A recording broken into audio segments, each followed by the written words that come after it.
Construimos comunidad. Buscamos la verdad siempre.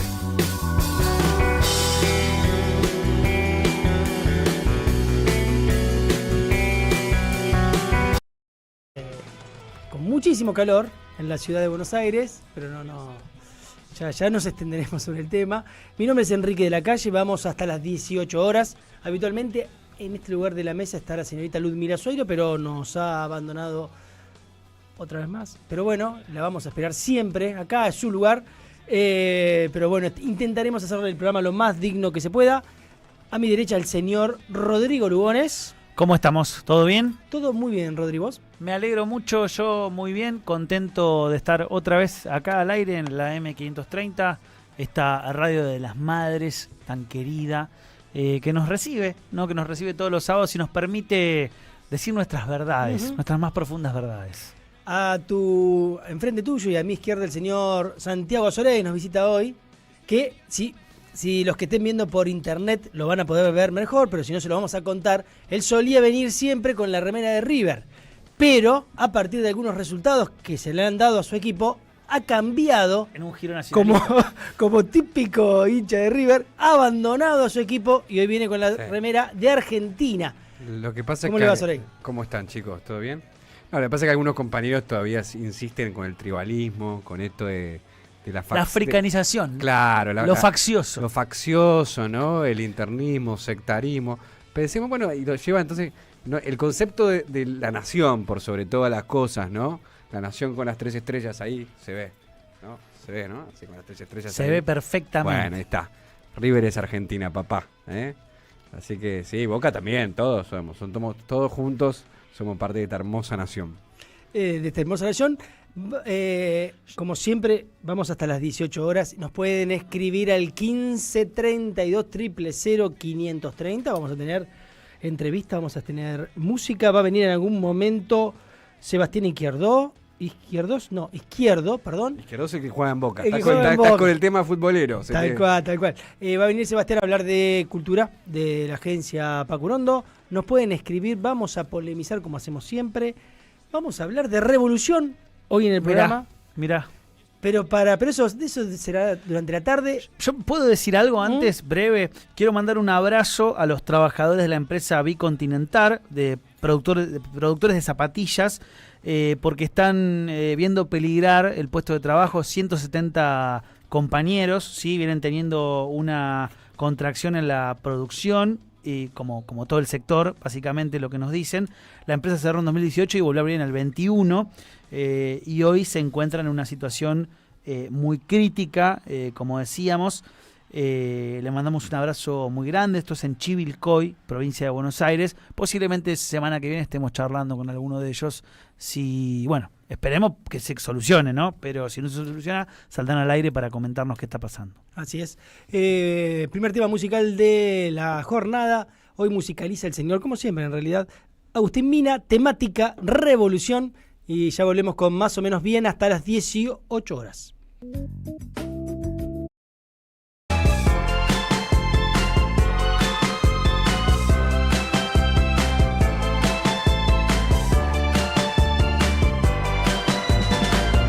Somos Radio AM530. Construimos comunidad. Buscamos la verdad siempre.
Seguí a la Radio de las Madres por YouTube.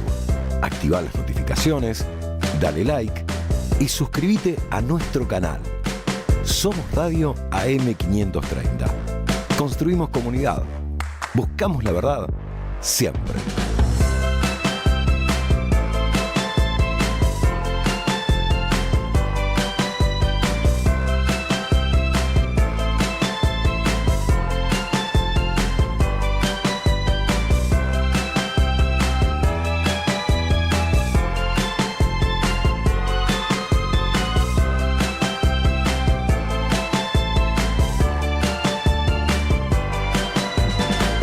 Somos Radio AM530.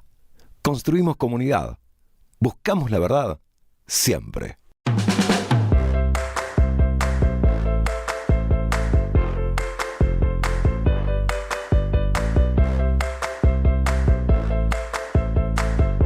Seguí a la Radio de las Madres por YouTube. Activá las notificaciones, dale like y suscríbete a nuestro canal. Somos Radio AM530. Construimos comunidad. Buscamos la verdad siempre.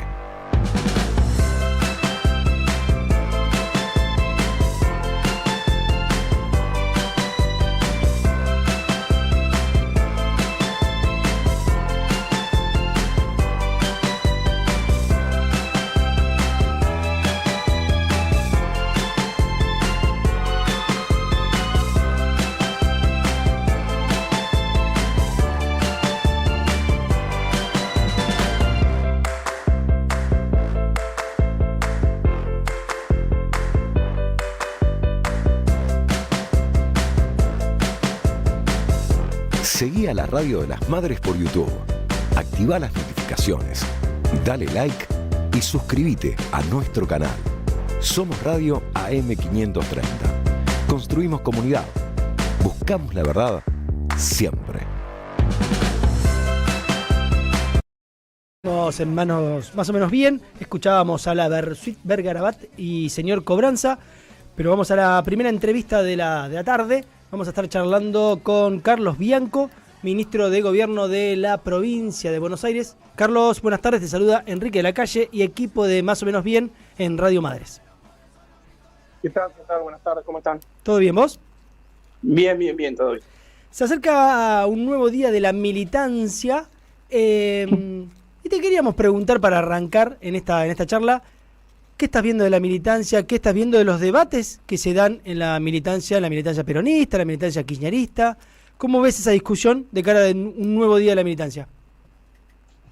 Mira, veo algo, por un lado, muy positivo, que es la gran apertura al debate que está teniendo hoy nuestra fuerza política, cosa que me parece que normal y natural después de haber perdido una elección presidencial como la perdimos el año pasado y contra quién la perdimos el año pasado, que es quien se encuentra gobernando. Me parece que es un proceso sano, porque creo que hay que terminar de entender, diagnosticar, caracterizar lo que le pasó al peronismo, a nuestra fuerza política en los últimos años. Probablemente amerita todo un debate, ¿no? y un diagnóstico compartido o no, se verá, de qué le viene pasando el peronismo desde 2015, cuando terminó el gobierno de Cristina, y luego de eso se perdieron 2 elecciones, se ganó una, pero se gobernó mal, o no lo suficientemente bien como para que nuestra fuerza política se haya podido mantener en el gobierno. Sí. O sea que me parece un proceso sano ese, y un proceso en el cual me parece bien que haya mucha reflexión y mucha participación, mucha apertura en ese debate. Lo malo, déjame, termino con esto, lo malo es que algunas veces esas discusiones se dan a cielo abierto y sin el suficiente respeto probablemente y sin la suficiente argumentación. Eso me preocupa a veces un poco, tampoco es que uno se vuelve loco, ¿no? Pero preferiría que sea de otra forma. 2 preguntas que tienen que ver con las 2 cosas que dijiste. La primera es, si vos dijeras, ¿cuál es el peor problema que tiene el peronismo? Vos decías, bueno, hay que hacer un balance de por qué llegamos a la situación actual, de una derrota tan fuerte, de varias derrotas. Vos hiciste un proceso largo, varias derrotas, la última nada más y nada menos que con Milei. que prácticamente no tenía partido político cuando empezó toda la campaña electoral del año pasado. Mm. Si vos dijeras cuál es el peor problema que tiene el peronismo y que tiene que resolver de cara a presentarse como una alternativa en el futuro. Mira, tuvo un problema que creo que es el más severo que ha tenido el peronismo y probablemente por primera vez desde que nació como movimiento, como fuerza política, que es haber sido gobierno y no haber ejercido lo suficiente el poder, digamos, tal como siempre lo ha hecho el peronismo, inclusive con vertientes peronistas, llamémosla neoliberales o de derecha, como cuando estuvo Menem. Me parece que el gobierno anterior del peronismo fue un gobierno demasiado dubitativo, y en el que a nivel de fuerza política no hubo un oficialismo, que no tuvo un oficialismo, porque durante todo ese tiempo, no estoy diagnosticando quién tiene la culpa de eso, ¿no? Digo que no pasó. Claro. No había un oficialismo, no había un peronismo que apoye al gobierno, por distintas razones, ¿no? Por distintas razones, y eso tiene distintas responsabilidades, pero creo que nunca le había pasado al peronismo. Me permito afirmar que nunca le había pasado al peronismo, ni con Perón, ni con Menem, ni obviamente con Néstor y con Cristina. Cuando gobernaba el peronismo, había un oficialismo peronista. Y si había discusiones políticas, eran hacia adentro, no era a cielo abierto. Me parece que ese fue un problema grave. Y el segundo problema que veo, que es más actual, es como, no sé si es un problema, es una tarea, es una necesidad, es una obligación de cómo reconstruir la fuerza política del movimiento peronista. Y te llevo a la segunda parte de la pregunta, que era, vos decías esto de, bueno, no me gusta cómo se da el debate está muy bien que se dé, no tanto el modo en el cual se da, saco la parte de faltarse respeto, que ahí se entiende, pero me quedo con otra parte, que es, ¿no está bien que se dé de cara a la militancia peronista, al pueblo peronista, a la sociedad, ese debate de qué se hizo mal y qué hay que cambiar y qué proyecto de país quiere ofrecer el peronismo a la gente? Sí, es lo primero que dije, que es lo que me parece bueno, que tenga ese lugar, ese debate, esa discusión, que sea lo más amplia posible, que estén todas las voces representadas. Solo dije que lo que a veces no me gustaba eran algunas formas que trae ese debate, pero después dije que tampoco me volvía loco, así que estamos bien, estamos de acuerdo. Hola Carlos, ¿cómo estás? Te pregunta Santiago. Te quería hacer una consulta respecto... Hay como vos hablabas de esta crisis electoral que tuvo el peronismo y se vio sobre todo el último año esto como de, bueno, momento de crisis del peronismo, como un regreso a discusiones sobre conceptos de Perón, que por ejemplo muchas cosas parecían como que habían quedado como vacantes en nuestra fuerza política. Por ejemplo, no sé, el concepto de libertad, digamos, totalmente tomado por Milei, digamos, parecía como que no había como definiciones sobre la libertad en el peronismo, y cuando uno va a Perón encuentra un montón de definiciones al respecto, o sobre el nacionalismo. ¿Cómo ves vos esto, digamos, estas discusiones como filosóficas de volver a pensar algunos conceptos que el peronismo había dejado vacantes y que están ahí, digamos, en la historia del peronismo? Sí, mira, yo creo que el concepto de libertad dentro del peronismo lo corta transversalmente, el concepto de libertad corta transversalmente a las tres banderas del peronismo. Y obviamente es un concepto de libertad distinto a como lo toma la derecha o como lo toman ahora los libertarios. No sé, por decirte una de las banderas, la justicia social. El peronismo entiende a la justicia social como un elemento necesario para que las personas, para que los individuos sean libres individual y colectivamente. O sea, no hay libertad posible sin justicia social. Entiendo eso, de esa bandera histórica. Y de lo mismo de la soberanía política y la independencia económica. Me parece que el peronismo entiende también como dos elementos necesarios esta idea de ser soberanos políticamente, de tomar como pueblo nuestras propias decisiones, la independencia económica, es decir, que depender fundamentalmente de nuestros propios recursos y hacer un uso de los recursos de acuerdo al interés nacional, los entiende como componentes de un país libre. Un país libre es eso, es un país soberano, es un país independiente, un individuo libre es también eso, es un individuo que goza de la justicia social y que por lo tanto es libre en tanto puede como mínimo tener derechos y oportunidades. Después el resto es una libertad un poco ficticia, es una libertad proclamada y en general es una libertad de empresa. Está pensado como una libertad de empresa, una libertad de mercado, no una libertad de los individuos para lograr la prosperidad en términos individuales y de términos colectivos. Yo no creo que no esté presente. Es cierto que no está la palabra libertad en general puesta en el núcleo de las ideas y de las banderas peronistas, pero creo que está profundamente implícita en cada una de sus banderas. Carlos, te saluda Rodrigo Lugones. Te saco un poquito y te llevo a la parte económica. Sé que tu expertise es la economía internacional. Hace unos días circuló una nota que hiciste en Futurock, algunos recortes, en especial esta idea de que para Argentina, si pensamos desde la concepción del peronismo, el modelo tiene que ser claramente un modelo industrial, porque el modelo de agroexportador con un poquito de laburo social no alcanza para que todos estén adentro. Algo así era tu reflexión. Sí. La pregunta es, y considerando que desde la provincia de Buenos Aires puede aparecer una de las fuerzas más contundentes para una nueva etapa en el peronismo, ¿se puede desarrollar industrialmente la Argentina? ¿Está en condiciones de poder plantearse eso actualmente? ¿Cuál es el rol del sector privado en la Argentina? ¿Lo hará solo el Estado? Sí, por supuesto. Eso no quita que sea un proceso seguramente muy largo, como ha sido la experiencia de todos los países que se industrializaron, y un proceso complejo, muy difícil. Ahora, me parece que para que un país se industrialice, y esto lo repaso mentalmente con experiencias exitosas, digamos, de industrialización a nivel mundial, en distintos lugares, en distintos continentes, con distintas realidades, me parece que hay algo previo y necesario, que es el convencimiento de la población. No sé si el consenso, pero sí un convencimiento mayoritario que ese es el camino del desarrollo.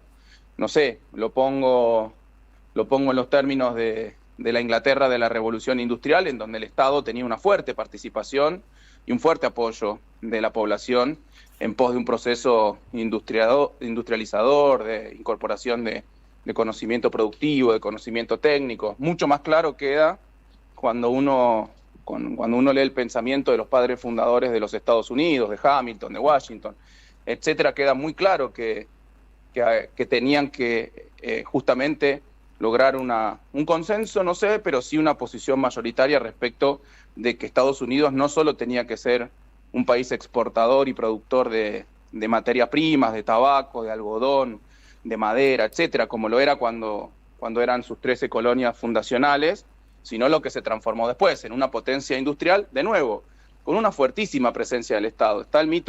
Hay un mito fundante de que Estados Unidos que siempre fue un país librecambista, siempre fue un país en donde el Estado no era intervencionista, en donde reinaba el libre comercio, y cuando uno mira la historia de los Estados Unidos es exactamente al revés.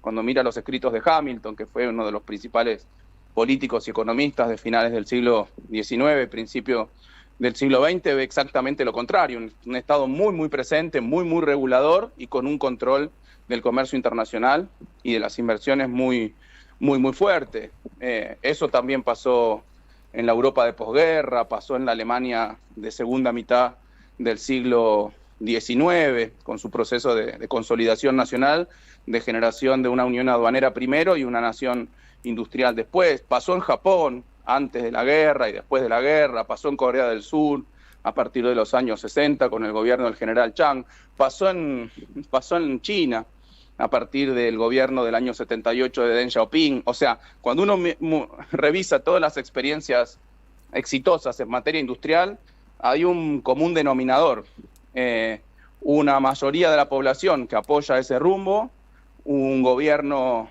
fuertemente intervencionista y regulador de la actividad económica privada, y un proceso muy fuerte de desarrollo científico, tecnológico y de la educación en general. Son ingredientes que uno encuentra, como común denominador en todas las experiencias capitalistas exitosas. No estoy hablando de la Unión Soviética, no estoy hablando de Yugoslavia, estoy hablando de las experiencias históricas exitosas dentro del capitalismo. Y bueno, me parece que ese es el camino. Ahora, también cuando uno ve esos procesos, ninguno de esos procesos duró menos de 50 años hasta llegar efectivamente a un grado de industrialización y competitividad mundial avanzado.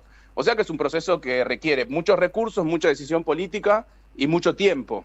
Y eso probablemente es lo que nos haya faltado en este último tramo de intento de industrialización o de reindustrialización de la Argentina, que fueron los 12 años de Néstor y Cristina. Por ahí faltaban 12 años más o 30 años más de un mismo rumbo. ¿Cuál fue el problema? En el medio se cambió el rumbo totalmente con Macri, después no pudimos volver al anterior rumbo completamente con el gobierno de Alberto y ahora se rompió todo. Así que me parece que hay que empezar a construir ese consenso o esa opinión mayoritaria de nuevo desde cero. Recién desde cero. mencionabas la experiencia de Estados Unidos.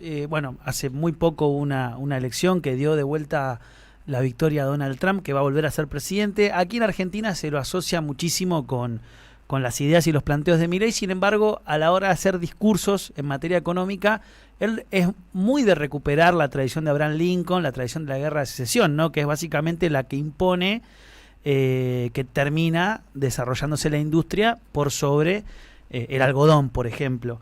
La gran pregunta es ¿qué rol tiene que jugar Argentina, si en algún momento el peronismo vuelve a ser gobierno, en la discusión internacional, si pararse más cerca de Estados Unidos o de China? Uno diría, bueno, pareciera que culturalmente hay un consenso de nuestra fuerza más cercano a China, pero bueno, al mismo tiempo podría decir uno, bueno, nos van a colocar mercancías muy baratas y va a ser medio complejo que se desarrolle nuestra industria. ¿Qué pensás al respecto de esta discusión? Mira, lo dijiste vos. Cuando uno analiza discursos en materia económica, en materia de desarrollo económico, industrial de Donald Trump, son discursos que tienen conceptos que se parecen mucho más a los que, bueno, nuestra fuerza política, el kirchnerismo, el peronismo, discutió por lo menos durante los 12 años de Néstor y Cristina. La necesidad de proteger el trabajo local, el mercado interno, de desarrollar nuestras propias industrias, nuestro aparato científico-tecnológico. En ese sentido lo digo, no estrictamente en el sentido productivo. No tiene nada que ver con el discurso de Milei, el discurso productivo o el discurso económico de Trump. Es exactamente lo contrario, me animo a decir. La posición de Milei, una posición en donde no está el Estado, no importa la industria, solo tienen que desarrollarse aquellos sectores vinculados a las ventajas naturales estáticas que tiene nuestro país, como bueno, los sectores agropecuarios, los sectores mineros, los sectores de hidrocarburos, etcétera. Pero ¿cuál es el punto acá? ¿Y por qué creo que es esa sociedad tan sólida que se está generando entre Trump y Milei? Que a Trump le conviene ese rol de la Argentina dependiente y solamente productor de materias primas e hidrocarburos. En tanto siempre Argentina fue una economía competitiva, no complementaria con los Estados Unidos. Si Argentina se quisiera volver a industrializar, entraría en colisión con muchos de los intereses que tiene Estados Unidos. En la Argentina, por ejemplo, vender sus propias manufacturas en Argentina. Y sí se discute mucho respecto de cuál es el rol de China en un futuro desarrollo económico de Argentina, con esta idea también. Bueno, China también es un gran productor de manufacturas y por lo tanto es competidor de Argentina, en tanto Argentina intente consolidarse industrialmente. La verdad debo decir que China, yo trabajé mucho tiempo de esto, tanto en la universidad como en la Cancillería. La verdad que China creo que no ve al mercado argentino como un mercado competidor de sus manufacturas. De hecho, nunca hemos tenido un problema en ese sentido, un problema diplomático, un problema de denuncias, por ejemplo, en la OMC, como sí hemos tenido por parte de Japón, de Unión Europea, de Estados Unidos, por algunas de nuestras políticas proteccionistas que llevamos adelante durante el segundo gobierno de Cristina. Durante el segundo gobierno de Cristina fundamentalmente, sino que me parece que a China de Argentina le interesa puntualmente la posibilidad de obtener algunos recursos, algunas materias primas, pero no le preocupa un incipiente desarrollo industrial de Argentina, cosa que sí entiendo le preocupa más a Estados Unidos. Por lo tanto, me parece que hay una complementariedad mayor con China. Ahora, esto no quiere decir que nosotros tenemos que hacer un alineamiento automático, político, ni comercial, ni económico, ni tecnológico con China. Lo que determinó la histórica tercera posición del peronismo es otra cosa. Es defender en los foros internacionales, en la arena internacional, los intereses nacionales en el marco de un proyecto de industrialización del país y de integración con la patria grande. Cosa que no implica un alineamiento automático con nadie, sino que implica fundamentalmente, repito, defender los intereses de la nación y, en primer lugar, integrarse económicamente con los países de la región. Ningún alineamiento automático.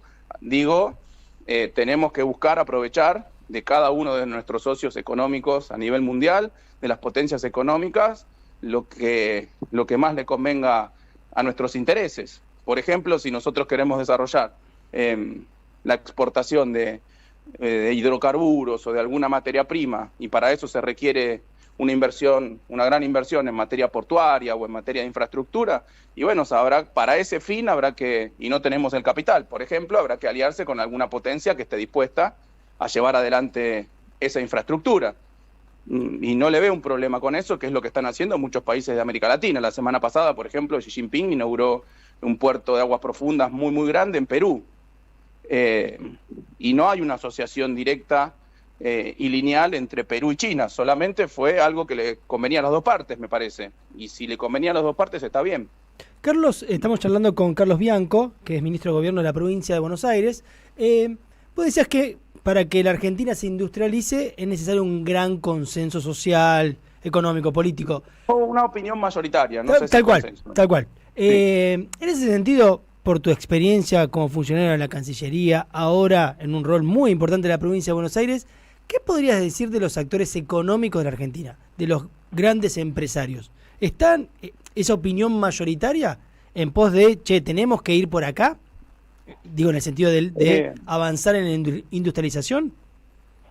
No, digo que hay sectores muy poderosos, muy concentrados en Argentina, que están pensando en otro modelo. Y no digo ni que está bien ni que está mal, es otra idea, es otro perfil. Y bueno, es una disputa política, Hay algunos sectores que se sienten más cómodos con una Argentina agroindustrial, exclusivamente agroindustrial, o exportadora de commodities, y eso les genera muchas ganancias y muchos beneficios. Si lo mirás desde un punto de vista empresarial, está perfecto. Buscan maximizar su ganancia y ese es el objetivo del sistema capitalista para una empresa o para un empresario. Ahora, el punto es que quienes hacemos política no solo estamos, y ni siquiera estamos buscando, no es nuestro objetivo, la maximización de ganancias de una empresa, ni mucho menos. Estamos viendo cómo desarrollar un país inclusivo, que le dé posibilidades de bienestar, posibilidades de trabajo, posibilidades de desarrollo, posibilidades de futuro al conjunto de la población. Y yo creo que un país exclusivamente agroexportador o exportador de minerales e hidrocarburos, y bueno, le puede dar bienestar y prosperidad y posibilidades a una parte de la población, pero no a los 45 millones. Para esos 45 millones hay que pensar en otro modelo, y yo creo que eso es un modelo industrial. Carlos, siguiendo un poco esta línea, digamos, sobre el debate de la industrialización, la reindustrialización de la Argentina, ¿no? Este horizonte que el peronismo siempre discute. Hay algo, digamos, que se ve, digamos, por estos días que es muy notorio, digamos, cuando uno va a un supermercado o hace la locura de ir a comer afuera, digamos, que es el tema del precio de los alimentos, ¿no? Que es algo que se ve, digamos, y que uno piensa, qué difícil, ¿no? Digamos, como generar una gesta de reindustrialización con alimentos, digamos, si uno piensa, digamos, que el precio de esos alimentos después pasan a la industria. ¿Cómo ves vos, digamos, esa discusión? En su momento el kirchnerismo tenía pensado esta discusión sobre las retenciones, digamos, está, digamos, toda esa gestión económica. ¿Cómo ves puntualmente esta discusión, digamos? Porque es un tema importante en la economía. Mirá, yo creo que en el particular, en el caso de los alimentos, los altos precios que tenemos en términos comparativos con el mundo, ya no digo respecto de nuestro salario en pesos, del salario mínimo, del salario promedio, del salario docente, tenemos alimentos hoy que en moneda comparativa, en dólares, están más caros, alimentos inclusive que se producen localmente en un contexto de relativa apertura económica, que están más caros que en Europa, por ejemplo, o que en países del exterior, y ahí pueden estar pasando, de acuerdo al producto de que se trate, distintos fenómenos. Un fenómeno es la apreciación de la moneda, luego de la fortísima devaluación que llevó adelante Milei a principios de año, a finales del año pasado, hubo un proceso muy, muy fuerte de apreciación de la moneda, porque el ritmo de devaluación que se fijó, esto que se conoce como crawling peg, de 2% mensual, terminó siendo mucho más bajo que la inflación realmente existente durante todos estos meses, y eso generó una apreciación de la moneda y por lo tanto una pérdida de competitividad de toda la producción nacional, pero también obviamente de los alimentos. Después hay otro punto que se observa sobre todo en los bienes de consumo masivo, en alimentos, en domisanitarios, etcétera, que es la fuerte concentración de la oferta que tenemos en Argentina. Y por lo tanto, en mercados concentrados, esto lo sabe perfectamente Milei, porque se supone que esto lo debe haber aprendido en la universidad, en mercados fuertemente concentrados, tipo oligopólicos, tipo monopólicos, hay una fijación de los precios en niveles que maximizan las ganancias, pero que no son el costo medio mínimo, digamos, el costo unitario menor posible, y por lo tanto eso también eleva el precio de los alimentos. Y cuando uno hace la comparación internacional, también tiene que tener en cuenta que hay muchos países que en el discurso son liberales, librecambistas, que están en contra de la intervención del Estado en la pública, digamos, pero que después pagan fuertes subsidios a su producción de alimentos y eso mantiene los precios de esos alimentos artificialmente bajos.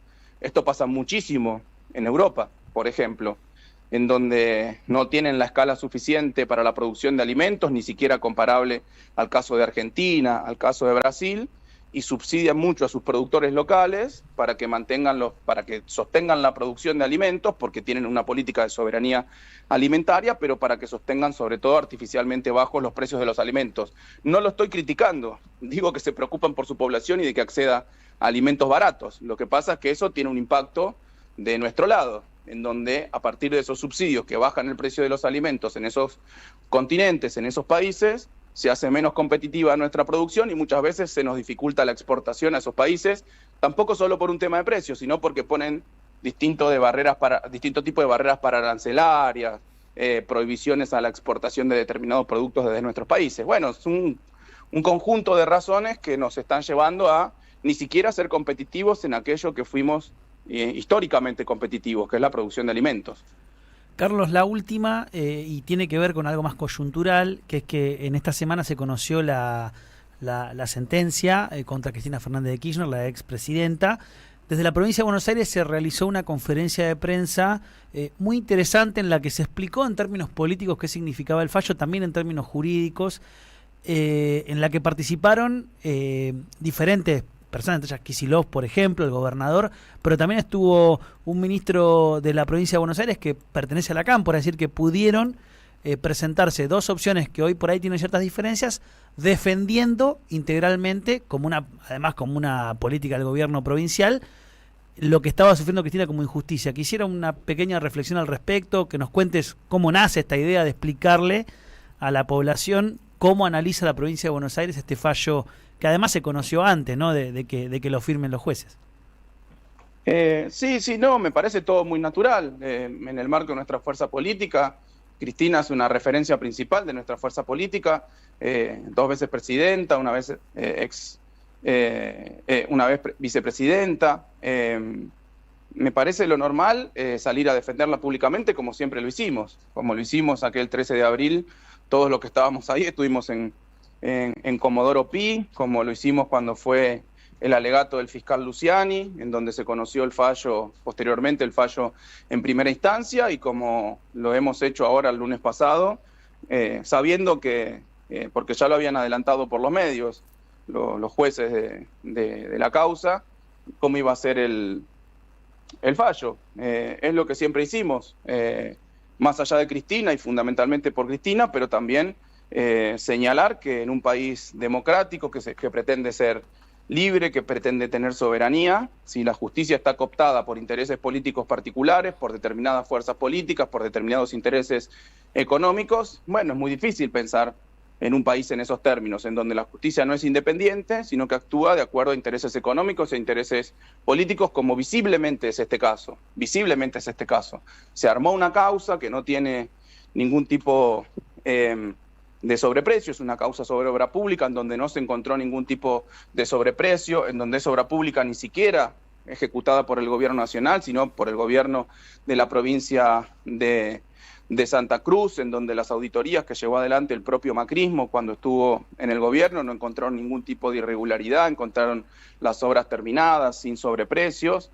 en donde, de acuerdo a la Constitución Nacional, quien es el responsable de la administración presupuestaria ni siquiera es el presidente, por lo tanto ni siquiera puede dar órdenes en ese sentido el presidente, o la presidenta en este caso, sino que es el jefe de gabinete de ministros, pero bueno, termina siendo condenada sin prueba, sin el debido proceso, Cristina, que es lo que siempre venimos diciendo y que tiene como objetivo fundamentalmente proscribirla. Es ni más ni menos lo que venimos diciendo hace muchos años, por lo menos desde el 13 de abril de 2016. Y después lo otro que vos me comentás, que había un ministro de la Cámpora.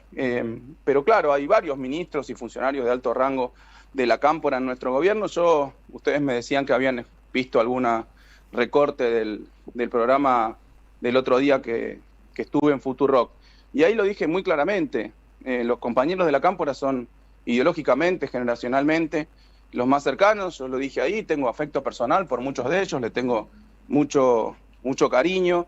Hemos trabajado juntos, no sé, por decir a alguien, Nico Crepla, que estuvimos pariendo toda la pandemia, trabajando codo a codo de la mejor forma para comprar los insumos, para conseguir las vacunas, trabajamos con todos sus equipos de manera integrada. Nosotros no nos vamos a pelear con nuestros compañeros más cercanos, jamás nos vamos a pelear con nuestros compañeros más cercanos, como habrás visto, más allá de cosas que se dijeron hacia el gobernador o hacia algunas referencias propias, nosotros ni siquiera contestamos, porque creemos que no es la forma, no es la forma.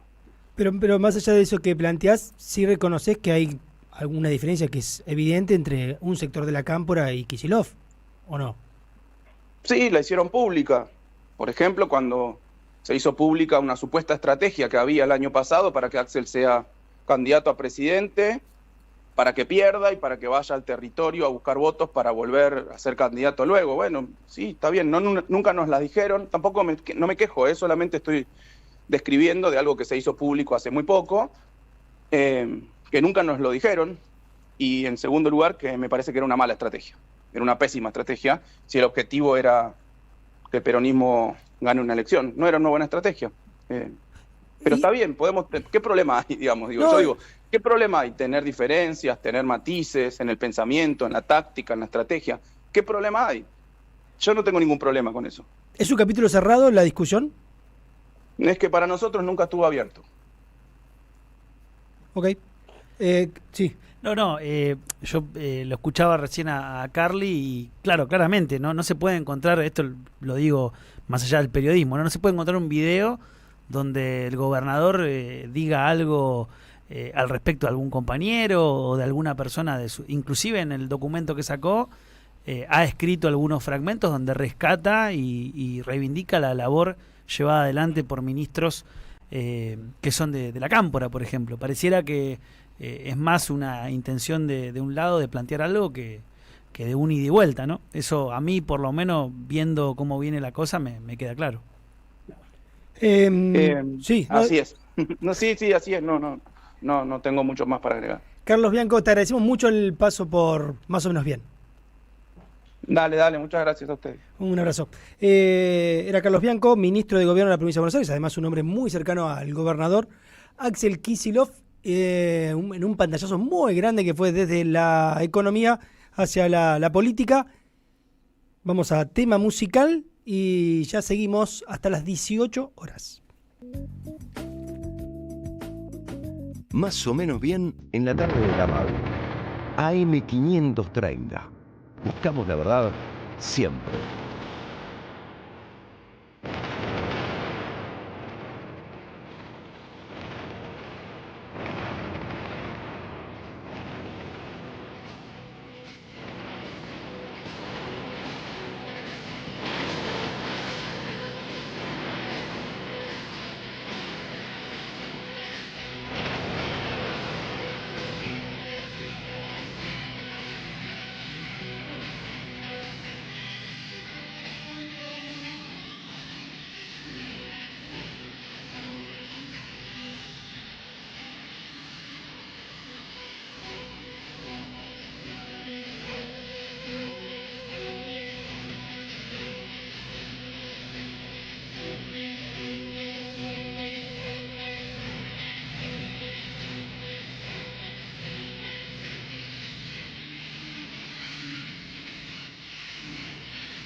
Deja tu mensaje en nuestra línea de oyentes de WhatsApp 11 3200 0530. Somos Radio AM530. El sabor que te acompaña es Café Bantú. El aroma en la mañana de Café Bantú. Bantú.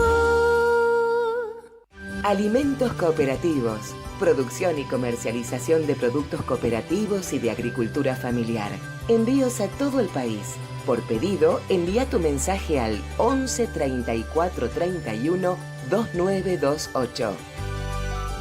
Seguinos en Instagram como @alimentos cooperativos. Diálogo Internacional. Atilio Borón y un gran equipo analizan la cuestión latinoamericana en primera persona. Diálogo Internacional. Los sábados a las 18 en AM530. Somos Radio. Ediciones Icus. Palabra escrita hecha libro. Semilla. Palabras puentes y no muros.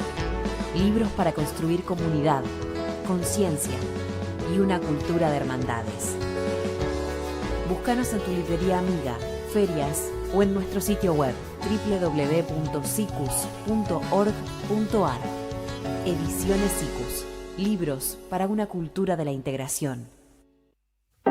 AM530. AM530. Que la radio es comunicación, es imaginación, es educación. No hay nada que eduque más que una radio, no hay nada más que te haga imaginar cosas que una radio. Cuando uno es chiquito y escucha por primera vez la radio, te imaginás cualquier cosa, es impresionante. Te armás un teatro.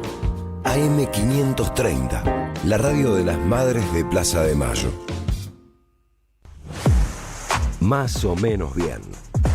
En AM530 construimos comunidad.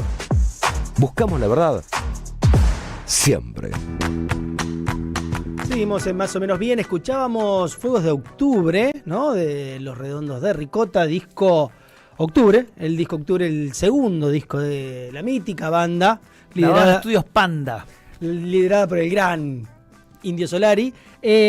Vamos a recordar teléfono 11 o 15 32 000 530. Antes hice un chiste sobre River cuando arrancó el programa y fui bastante sancionado, cuestionado, casi cancelado también por acá por la gente de la operación técnica.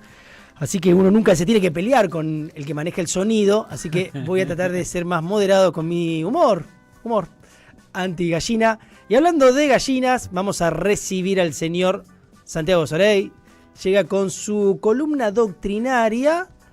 Habitualmente viene Santi cuando hace su columna para hablarnos de doctrina peronista. Volvemos a los textos de Juan Perón o las definiciones históricas clásicas del peronismo. Hoy también, pero para pensar al amigo Trump y la elección en Estados Unidos. Bueno, ¿cómo están, compañeros? La semana pasada los escuché y me gustó mucho el programa.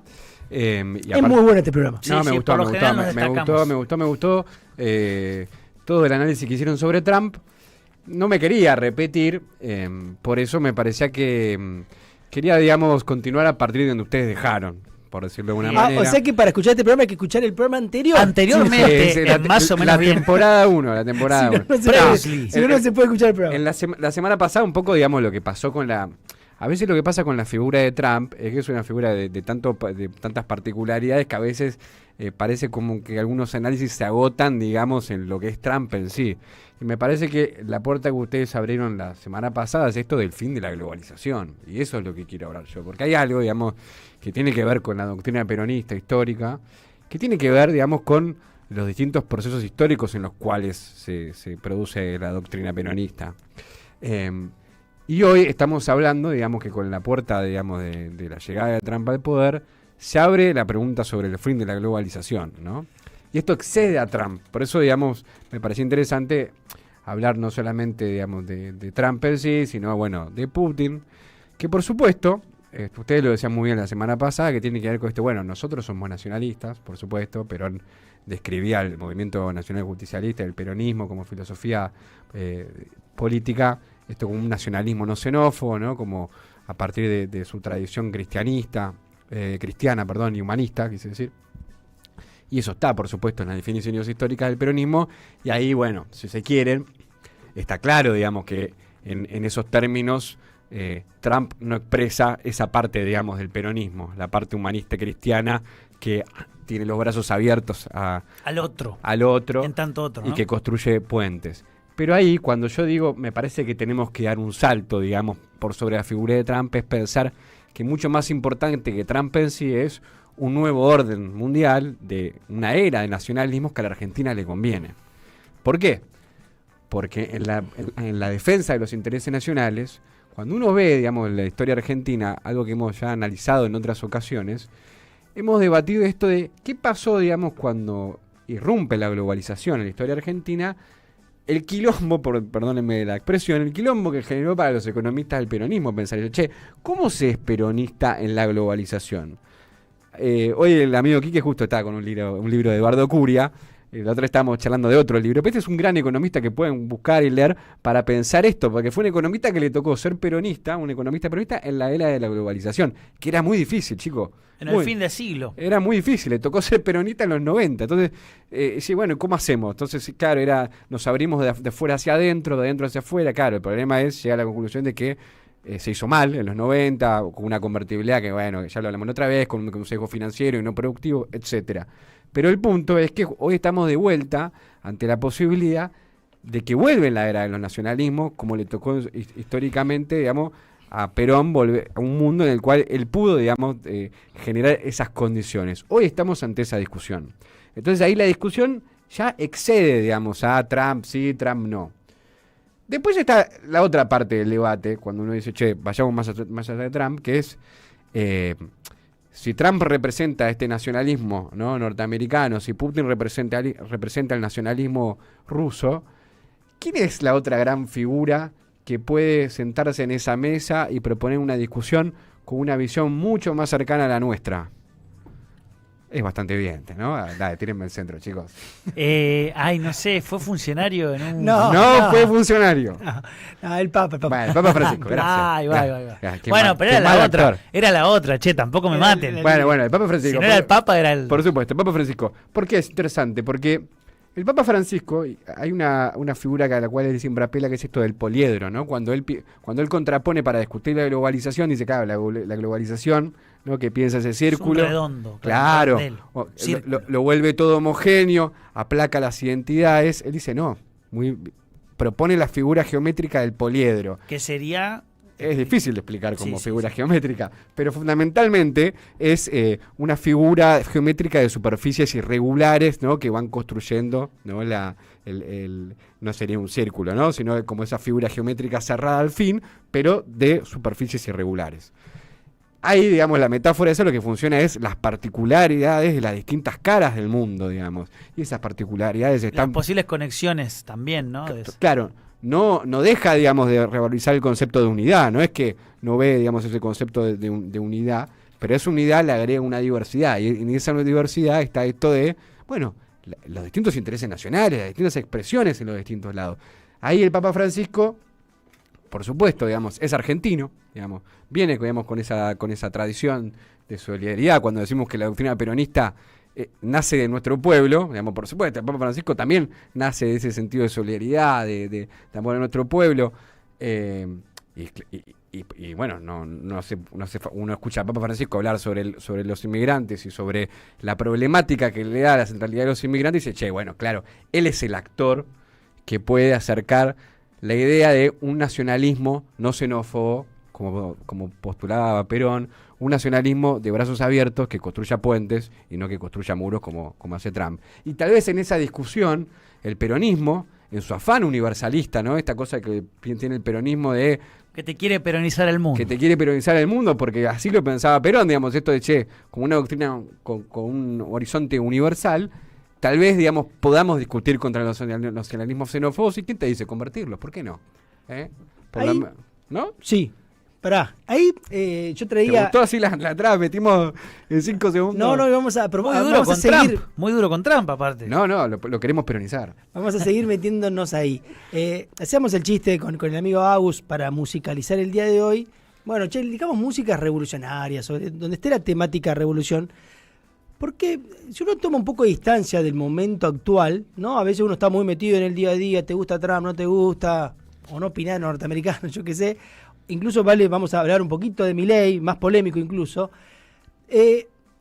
Lo que sí es que está pasando, y es difícil pararse porque somos parte de ese contexto, es el cambio de época. Está terminando un mundo que no fue cualquier contexto mundial, sino el de la globalización. ¿Cuánto hemos hablado, escuchado, leído teorizaciones sobre el fin o la crítica historia a la globalización? El fin de la historia, ¿no? Bueno, ese periodo que empezó con el consenso de Washington, con la caída del muro. Hace 35 años más menos, ¿no? No, Thatcher, Bush, los partidos de izquierda de Europa, todo ese mundo el neoliberalismo progresista de esos partidos laboristas. Hemos charlado mucho la semana pasada sobre eso. Todo ese mundo que se configuró está entrando en una crisis muy poderosa, y es una crisis prerevolucionaria, digamos. Por supuesto que las revoluciones no son siempre lo que uno quisiera. Tal vez nos sentiríamos más cómodos si Trump fuera un Perón, un Fidel Castro, un Mao, ¿no? Un Lenin. Ahora, es Trump, salió como salió. Pero hay algo de la característica de Trump, y ni hablar de lo que se llama el trumpismo social, digamos, la base social que es parte del fenómeno Trump, porque tiene muchas características Trump muy particulares. La de la crítica a la globalización, sin dudas, la crítica a las élites, sin dudas, esa crítica poderosísima, basista que está muy presente en muchos relatos norteamericanos. Somos fanáticos, lo miro a Agus que está detrás de la pecera, somos fanáticos de la serie El Pingüino, y eso también está apareciendo mucho en los relatos norteamericanos, ese basismo que empieza a desbordar a las élites. ¿Qué se dijo siempre del sistema político norteamericano? Que en realidad era un sistema de élite, un sistema oligárquico, ¿no? Bueno, la famosa frase de Perón que recorrió en estas elecciones los grupos de WhatsApp, ¿no? ¿Qué decía Perón del sistema político norteamericano? En realidad es una fachada. Son dos partidos políticos que representan a las élites, que además, por la lógica de donaciones, de cómo se configura económicamente la política norteamericana, están vinculados con los grandes empresarios de la costa, los empresarios vinculados al sector financiero. Por eso todos más o menos son lo mismo. Trump también va contra eso. Trump también va contra esas élites. En una entrevista que hizo Agencia Pacurondo en Gelatina, creo que fue la semana pasada, a Toussaint, se llama, a Pablo Toussaint, él decía, ¿es democrático o no Trump? Y él decía, es democrático radical. Él no es republicano, sin duda, las instituciones no es algo que a él le... En el sentido de la definición de república, ¿no? Del partido republicano. No, claro, institucionalista sería para la discusión argentina. Porque justo se llama partido republicano. Sí. Tal cual. Y Argentina hablamos mucho de instituciones. Ahora, lo que dice Carrió, ¿no? Claro. Ahora, en términos de democracia, él propone una democracia radical. ¿No? Una democracia de los de abajo. De ruptura con la tradición norteamericana. Pero, digamos, cuando lo leíamos a Chantal Mouffe, la intelectual pareja de Laclau, nos parecía muy simpática esa idea de una democracia radical. Cuando Perón habla de esa crítica que hacen los norteamericanos, ¿él qué propone? O él qué describe? Esa es la democracia liberal. Lo que hay que construir es una verdadera democracia radical, popular. El discurso de Trump, en el discurso de Trump está esa discusión. Él lo dice en un discurso que dio hace poquito. La globalización, la democracia se convirtió en una cuestión de élite. Yo fui parte de eso, dice él. Yo pondría algunos, te sigo, pero voy a ser de oyente y te voy a decir algunas cosas. Antes que lo hagan los oyentes. Por lo pronto es un discurso. Todavía no hemos verificado que en la práctica lo vaya a hacer, porque recién arranca el gobierno. Pero en su momento hizo ya proteccionismo. Pero pará. No, proteccionismo sí, pero el tema es terminar la globalización e ir contra las élites. Pero pará. Está conformado, además, se dio a conocer esta semana que Elon Musk, por ejemplo, va a ser parte del gobierno en el Ministerio de Eficacia Estatal o Gubernamental o algo así. Pero me aceptarás que los revolucionarios no necesariamente hacen revoluciones. Muchas veces enuncian revoluciones que después, en la práctica concreta, hacen o no hacen. Y bueno, va finito, una por una, decir cuán revolucionario fue tal proceso, tal otro. Ahora, es un horizonte la no es revolución. poco, Para no ir es a poco la caminar. enunciación. No es poco, pero yo creo que eso es lo que diferencia una ruptura de una revolución. La revolución lo transforma en una realidad efectiva. Bueno. La ruptura puede quedar en una situación declamativa. Pero por eso, digamos, volviendo un poco, digamos, porque si no, está buenísima la discusión sobre Trump en sí. Me parece, digamos, que también lo que puede adquirir mayor perspectiva al respecto es, bueno, poner a Trump al lado de los otros actores en lo geopolítico. Porque del otro lado está la discusión, por ejemplo, del rol de China, digamos, en el mundo. Porque si China es el garante del libre mercado, digamos, entonces, digamos, es el garante del orden viejo, ¿no? Del mundo de la globalización. ¿Cuál es la intervención de China en Europa, digamos? Entonces, por eso también es la discusión que viene acá en la Argentina, esto que estábamos debatiendo hace un ratito sobre cómo se tiene que parar la Argentina ante el mundo. ¿Entendemos que la globalización sigue existiendo o estamos ante una nueva era de nacionalismos? Y para empiojar la discusión, García Linera, ex vicepresidente de Bolivia, marxista de formación y declarado, dice con toda claridad que China expresa a un gobierno globalizador. Bueno, Y es marxista, no es moreno, ¿no? Pero que en eso no hay ninguna duda. No digamos. sé, algunos lo ponen en duda. Algunos piensan que es un modelo distinto. El proceso de globalización neoliberal, que arrancó en los 80 para acá, es muy impresionante y tiene una paradoja. Que uno podría resumir qué fue la globalización neoliberal.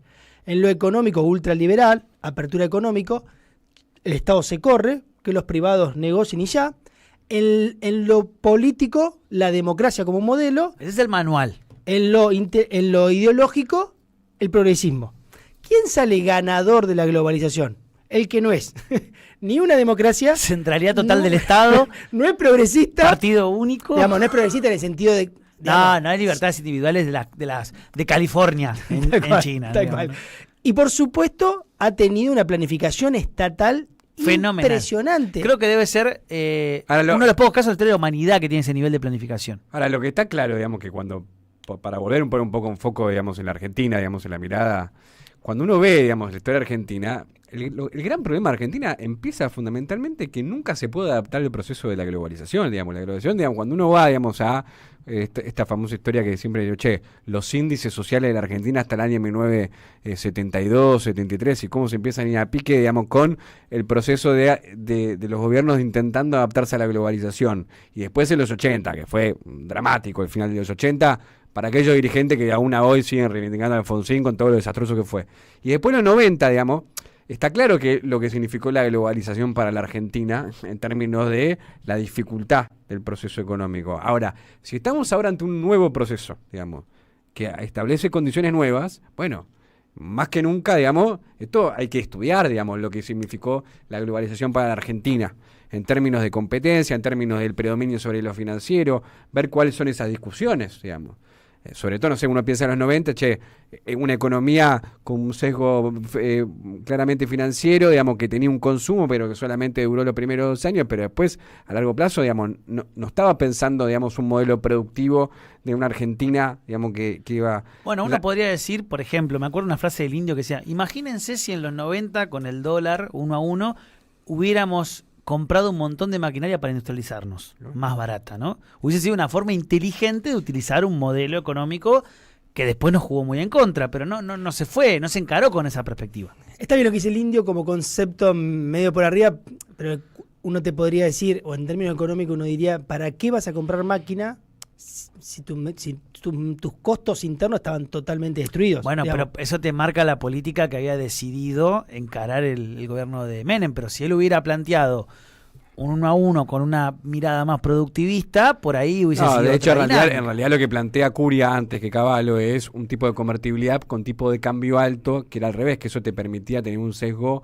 productivo, ¿no? O sea, porque el tema de 1 a 1 también es que no tenía, digamos, tenía un horizonte de consumo, pero no tenía un horizonte profundo de producción. Por lo menos la tesis de Curia es que no había posibilidad de despliegue. Se chocaba. ¿Qué es lo que está pasando hoy? Claro, ¿Qué es lo que está pasando hoy? Similar hoy. El modelo Cavallo, Martínez de Oz y hoy el que lleva adelante Caputo tienen esa lógica, tipo de dólar, un peso fuerte, a diferencia de lo que ellos suelen a veces enunciar es un peso fuerte, hoy el dólar está totalmente regalado en la Frenado, Argentina, Sí, está muy barato. está planchado, por supuesto que eso va a dar cierta sensación de calma, de tranquilidad, ha logrado moderar la inflación, va a reactivar algo el consumo, pero bueno, son esos procesos que uno puede decir, bueno, ¿cuánto tarda en explotar? Siempre se dice, bueno, qué alarmistas. Lo que dura la burbujita del carry trade, digamos, ¿no? Lo que dura la Claro. bicicleta financiera. A como Martínez de Oz le duró 4 años,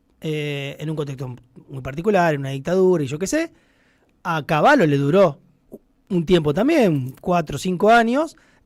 ¿Cuánto tiempo le va a durar a Milei? Bueno, a Macri, ¿cuánto Por- le duró? Porque digamos Curia, digamos que estamos Menos de 4 años, diría. Curia es uno de los economistas que en el año 95 empieza a decir esto se va a la mierda.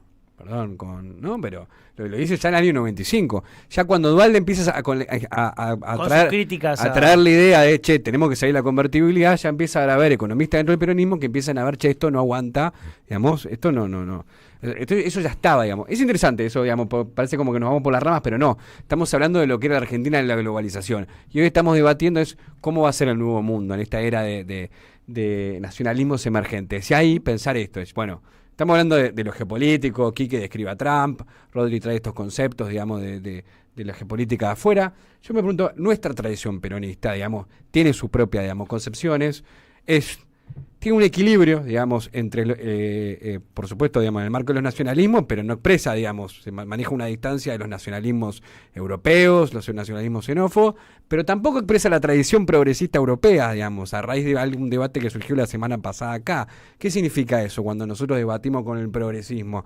Bueno, efectivamente, Perón, digamos, habla, digamos, de una tradición que sale del pueblo argentino, es de la comunidad argentina, no es Foucault, no es Deleuze, digamos, es una tradición que es humanista, que es cristiana, digamos, que cree en la comunidad, que cree en la verdad, digamos, la verdad existe, digamos, que No es existe, relativista. claro, digamos, o sea, existe, digamos, el concepto del humano, no es, pues si no es, Y que la construcción de esa creencia en una verdad última, objetiva y demostrable, justamente parte de una crisis espiritual fenomenal a la que él le responde con esto. Dice, ojo, que la náusea que atraviesa Europa, que la hizo caer en el fascismo o en el comunismo y en los gulags, porque Perón está discutiendo con esos dos modelos, el modelo fascista de Hitler y de Mussolini y el modelo comunista de la URSS del final de Stalin y de lo que se conoció después.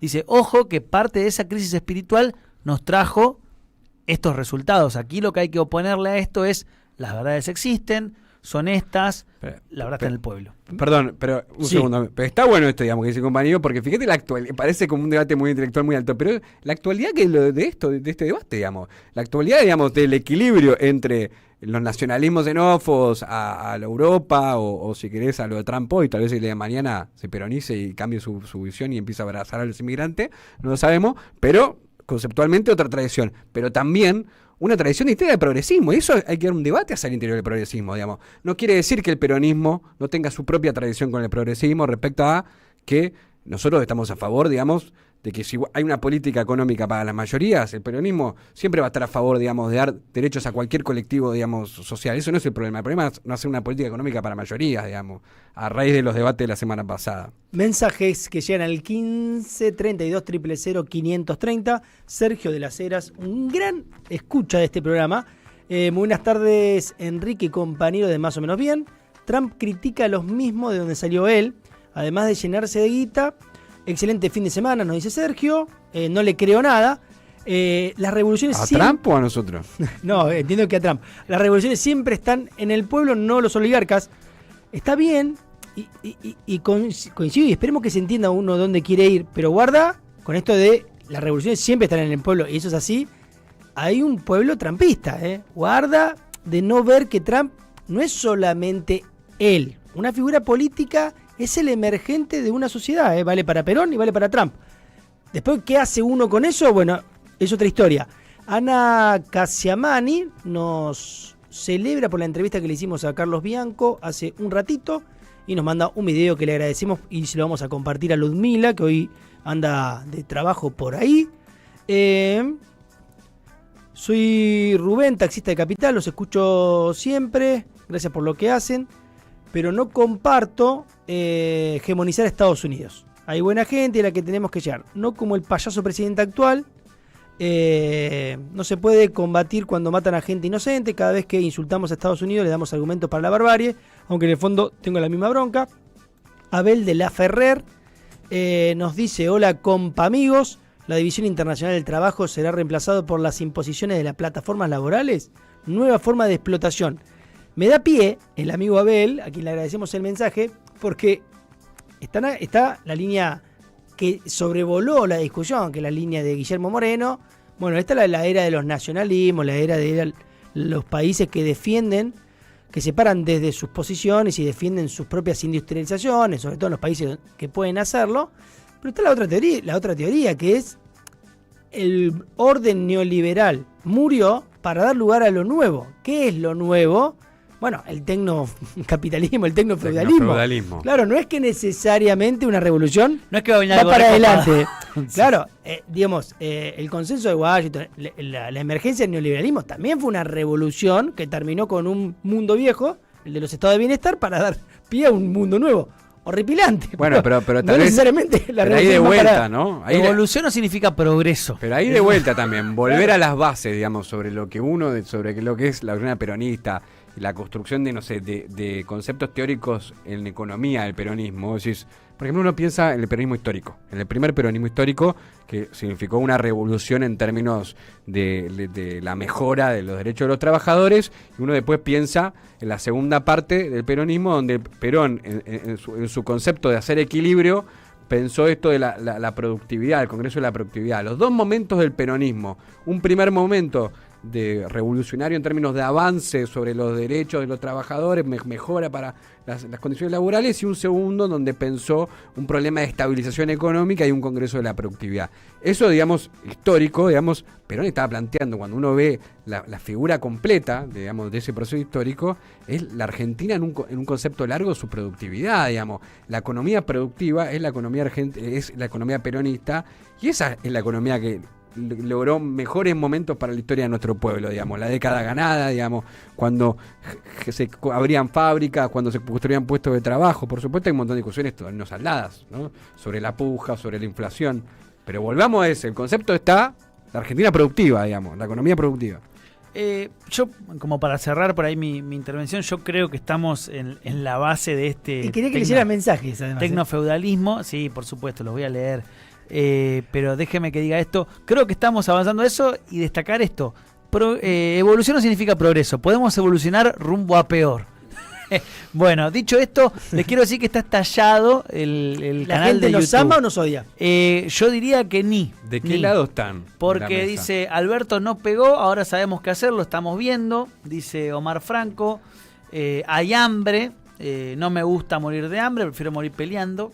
Planteos así, muy de invocando la batalla. Indio Vaca dice: el primer paso para la industrialización casi siempre es la investigación científica. Obviamente esto frena la fuga de cerebros.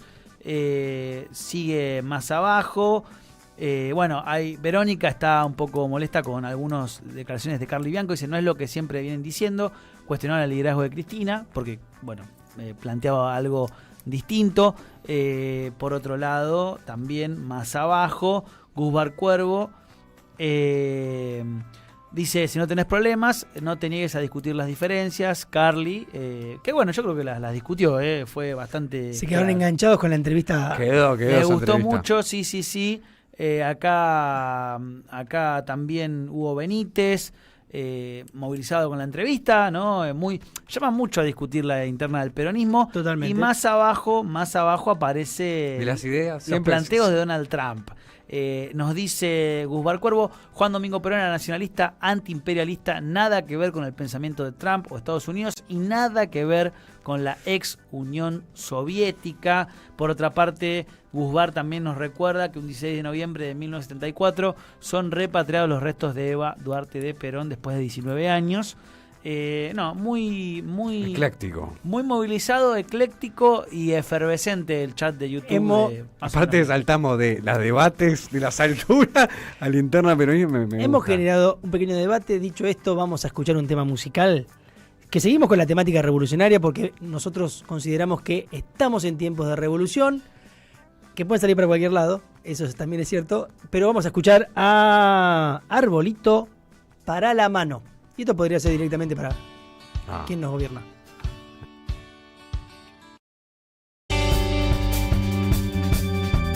Seguí a la Radio de las Madres por YouTube. Activá las notificaciones, dale like y suscríbete a nuestro canal. Somos Radio AM530. Construimos comunidad. Buscamos la verdad siempre.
Seguí a la Radio de las Madres por YouTube.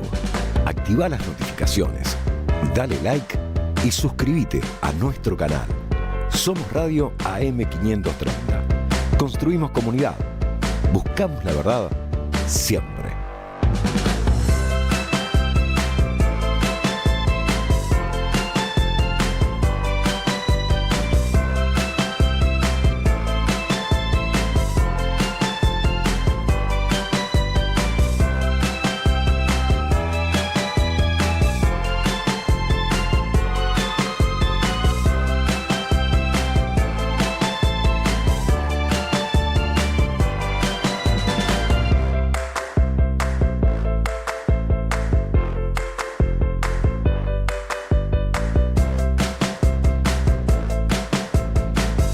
Seguí a la Radio de las Madres por YouTube. Activá las notificaciones, dale like y suscríbete a nuestro canal. Somos Radio AM530. Construimos comunidad. Buscamos la verdad siempre.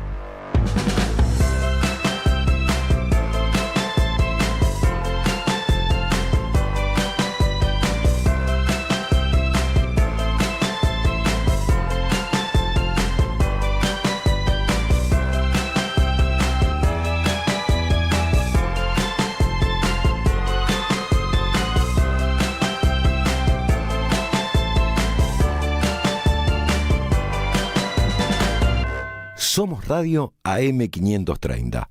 Construimos comunidad. Buscamos la verdad siempre.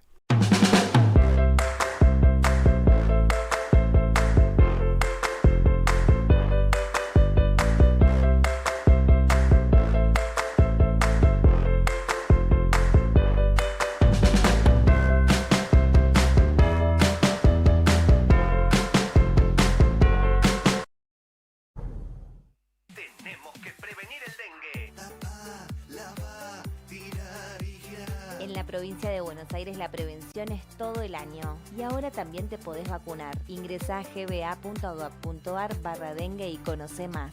Gobierno de la provincia de Buenos Aires. Tronador, agua mineral, botellones y dispensers para el hogar y la oficina. Hacé tu pedido al 4201-2627 o mandanos un mail a info@aguatronador.com.ar. Tronador, agua de mesa envasada. 12 de octubre 632 en Avellaneda. El sabor que te acompaña es Café Bantú.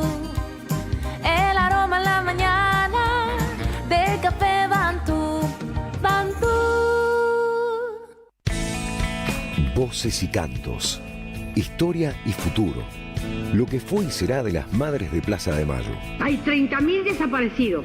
La dictadura militar argentina destruyó la sociedad. La Plaza y la Palabra. Los domingos a las 12 con Demetrio Iramay y Daniel Ballester. AM530, la radio de las Madres de Plaza de Mayo. Construimos comunidad. Buscamos la verdad siempre. Tiempo Argentino es un medio libre, pero libre en serio. ¿Qué decimos con libertad? En una época en la que todo tiene precio y es exclusivo, todos nuestros contenidos son libres. Todos los días te acompañamos en nuestra web, en las redes, con un programa de radio cada sábado y con el diario en papel todos los domingos. Para que sigamos informándote, hoy más que nunca, banca a Tiempo Argentino. Asociate en tiempoar.com.ar y construí el medio que te defiende. Cuenta DNI es el mejor amigo del bonaerense, porque podés pagar tus servicios, porque tenés beneficios en comercios adheridos y también podés transferir plata a quien quieras. Cuenta DNI, ¿por qué tantos guaus? Ajá, claro, porque todo lo que tienes es bien guau, ¿no? No entiendo nada de lo que dices, Cuenta DNI, pero estoy totalmente de acuerdo. Cuenta DNI, el mejor amigo del bonaerense. AM530 Somos Radio. Buscamos la verdad siempre. Más o menos bien. En AM530 construimos comunidad. Buscamos la verdad siempre. Seguimos en Más o menos bien.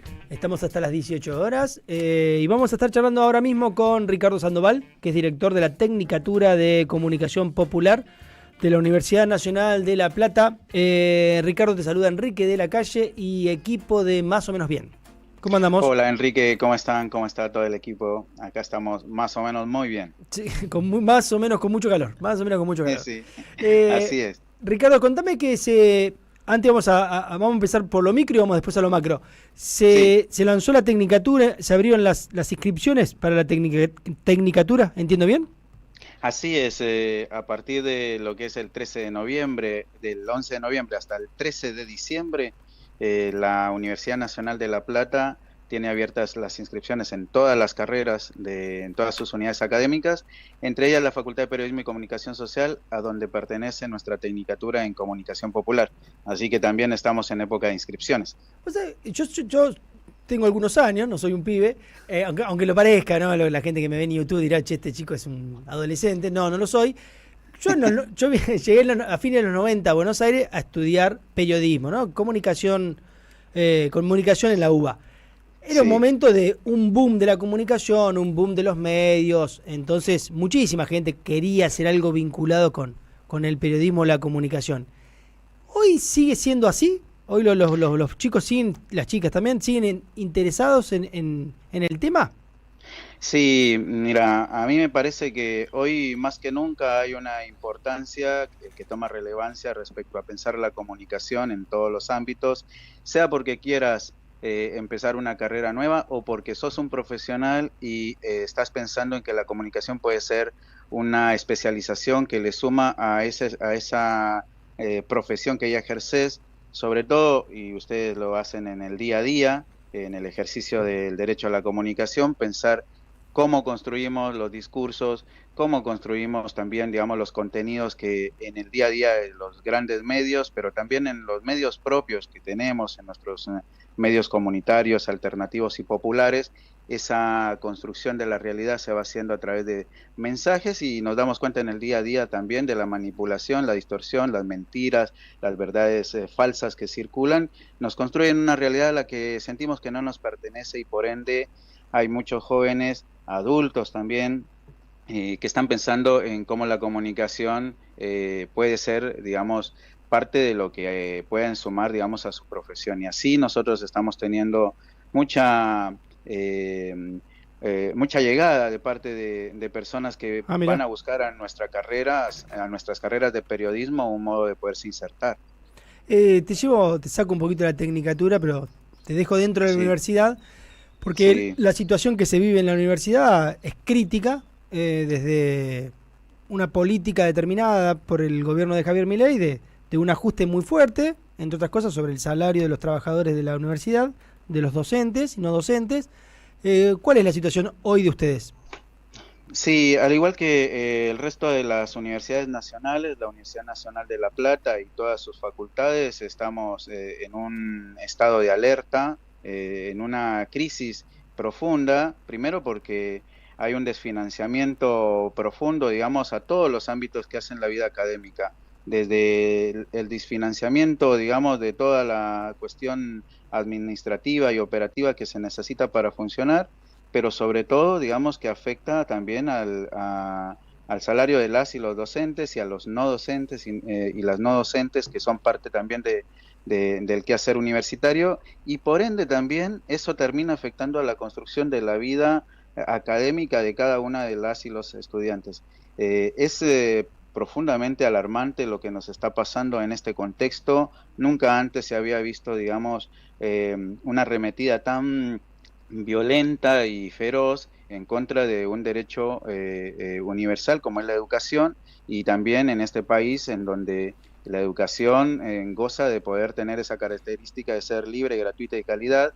Entonces, imagínate, ese piso de derecho que tenemos todos los ciudadanos y ciudadanas se ve afectado, y obviamente rompe también con una seguridad y expectativa de crecimiento personal que cada una persona se puede imaginar haciendo su carrera universitaria.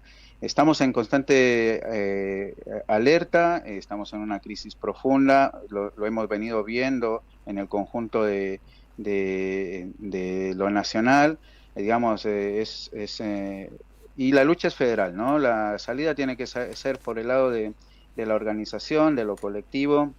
Los y las estudiantes también son, digamos, un aspecto profundamente activo de esta lucha, y quienes también pueden traccionar, digamos, una transformación en este sentido. Ricardo Sandoval, te agradecemos mucho tu paso por Más o Menos Bien. Acá estamos siempre, solo para terminar de decirles que vamos a estar inscribiendo, pueden buscar la tecnicatura en el sitio de preinscripción.guaraní.unlp.edu.ar o comunicarse con Comunicación Popular UNLP@gmail.com para que cualquier duda que tengan les podamos asesorar en la inscripción. Muchísimas gracias. Muchas gracias a ustedes, hasta luego. Vamos a la presentación porque nos estamos quedando sin tiempo y ya viene el amigo Sebastián Izquierdo de Agencia Pacurondo, y como si lo hubiéramos producido previamente, vamos a hablar de la Revolución Rusa. Ya venimos. ¿Cómo estamos? Como siempre, más o menos bien. Enrique de la Calle y Rodrigo Lugones. Hasta las 18 en AM530. Construimos comunidad. Buscamos la verdad siempre. Seguimos. El amigo Sebastián. Vamos a hablar de Revolución Rusa en el cine. ¿Es así? ¿Cómo andamos? Perdón, tenía lejos el micrófono. Bueno, sí, vamos a hablar de Revolución Rusa en el cine. Me parece que la Revolución Rusa y la actual guerra rusa-Ucrania y su posible finalización, en caso de que es futuro probable, pero lo más probable que ocurra, que Donald Trump finalice esta carnicería que está sucediendo en los Balcanes, o digamos en Europa del Este, digamos la Europa no tan pochoclera. Me parecía que la Revolución Rusa en el cine, o mejor dicho, como así vista en la cultura popular, servía para hacer una interesante reflexión. En base a 3 películas, una serie y 2 películas. La primera, hace unos años, causó una enorme discusión, que es la serie de Trotsky. No sé si la recordarán. Claro. Que había salido un quilombo bárbaro y generó muchos problemas en la izquierda argentina. Inclusive hubo un programa de desagravio a León Trotsky, conducido por Chipi Castillo. Si no lo recuerdan, junto con Alejandro Horowitz, pidiendo disculpas a León Trotsky por la serie. Búsquenlo, todo lo que yo digo está debidamente chequeado. El desagravio de León Trotsky.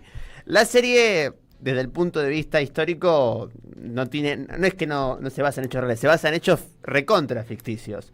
Desde las circunstancias del asesinato de Trotsky, donde muestran que muere en un tiroteo, hasta el vínculo que tenía con el supuesto asesino de Ramón Mercader, que ahí lo muestran como que Mercader era amigo de Trotsky, al final lo traiciona, que ellos casi no se conocían con Mercader. Mercader entra a la casa porque se hizo pasar por el novio de una de las que trabajaba con él, tardó mucho en seducirla, entró 2 veces nada más, y la vez que entró casi entró de prepo.